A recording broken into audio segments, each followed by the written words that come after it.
Hello दोस्तों, welcome to science explainer channel.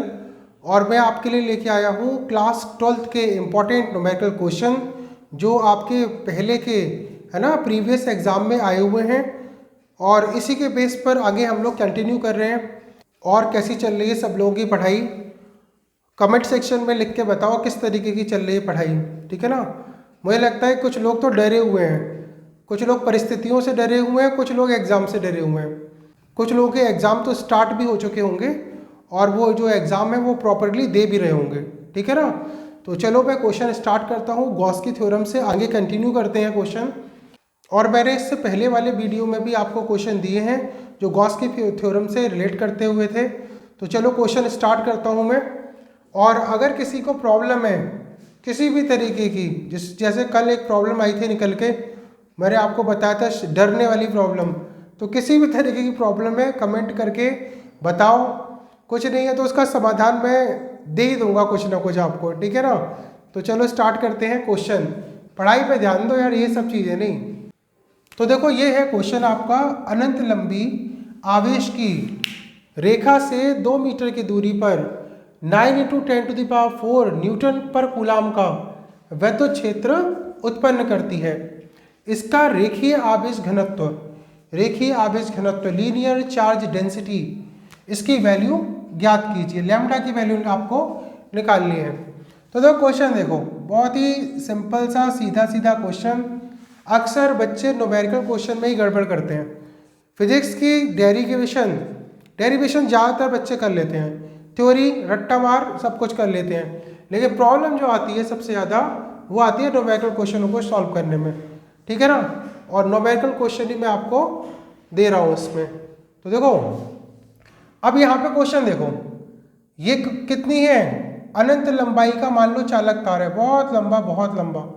इसको charge किया, चार्ज करने के बाद में हमको दे रखा है कि कुछ दूरी पर यहाँ पे मान लो इस जगह पर जो वैद्युत क्षेत्र की जो तीव्रता है, इंटेंसिटी ऑफ इलेक्ट्रिक फील्ड, वो 9 × 10⁴ न्यूटन पर कूलाम है।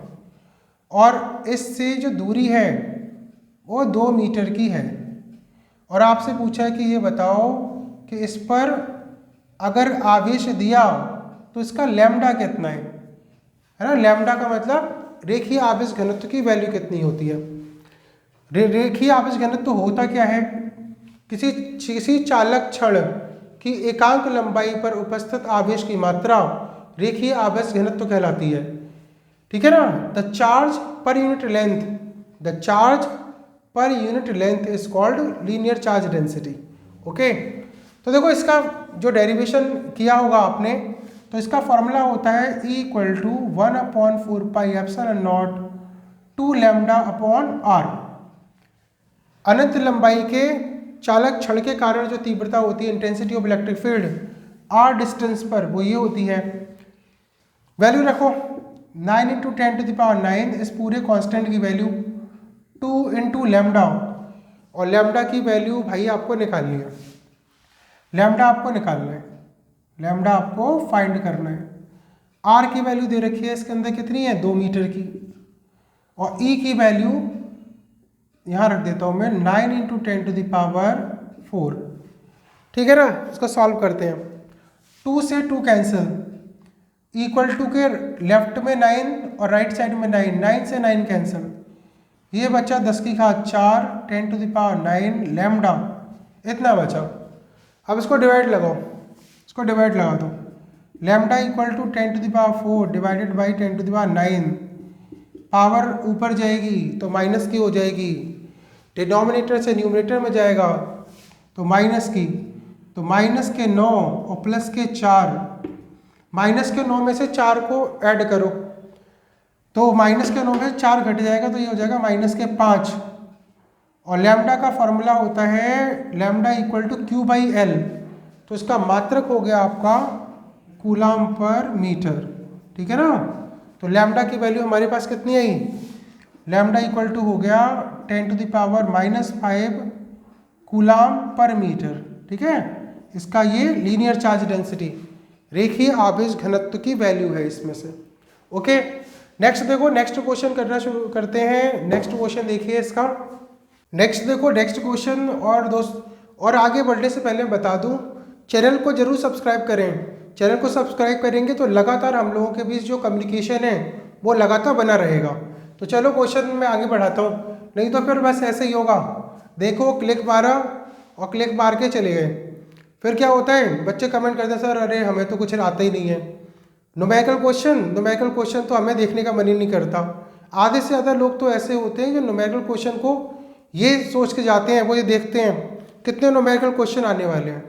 न्यूमेरिकल क्वेश्चन आ गया तो उसको छोड़ के बस ये ढूंढते हैं ऑप्शन कौन सा है, ठीक है ना, ऑप्शन कौन सा है।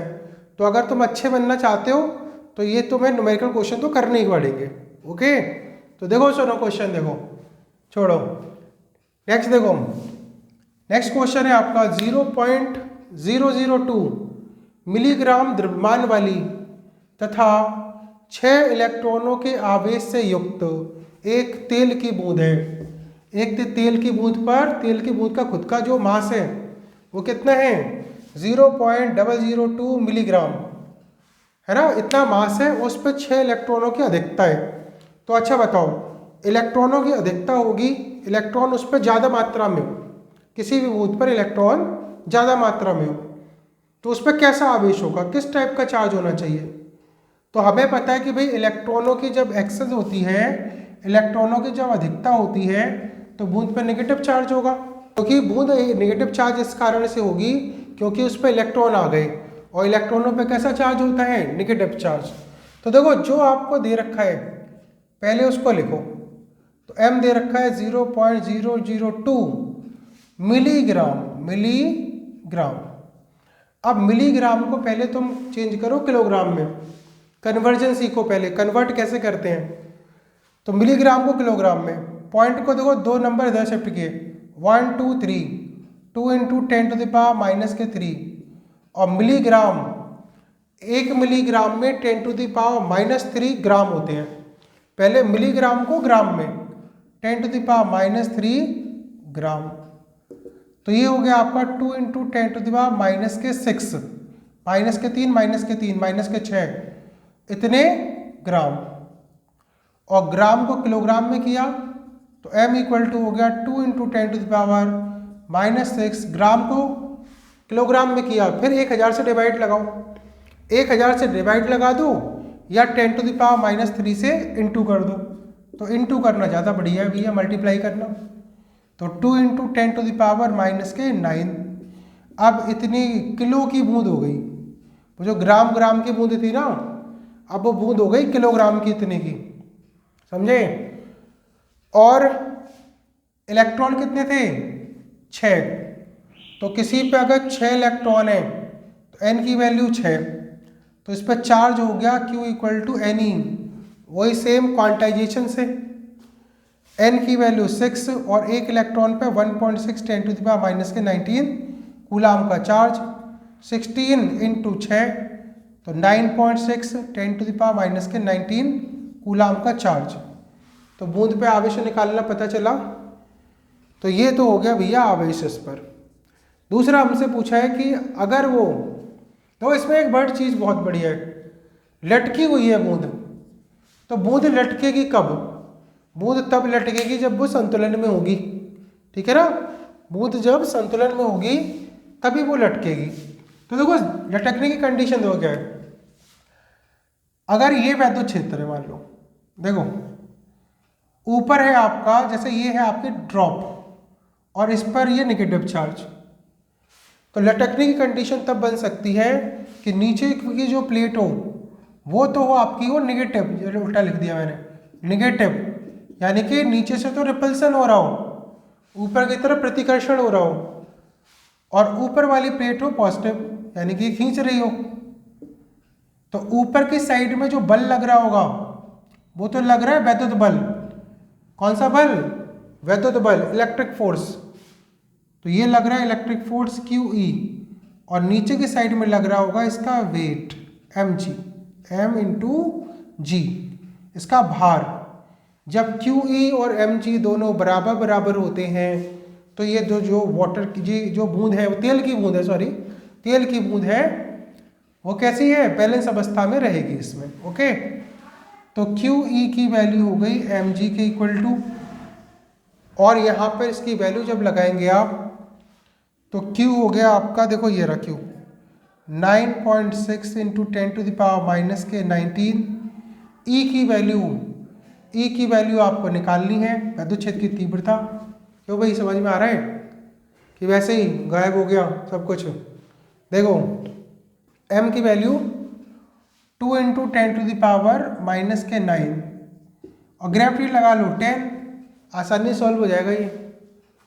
तो ये हो गया आपका 2 इंटू 10⁻⁻⁸, ये 1 पावर माइनस का 9 ऐड करके माइनस का 8, 9.6 10⁻⁻⁹ ई।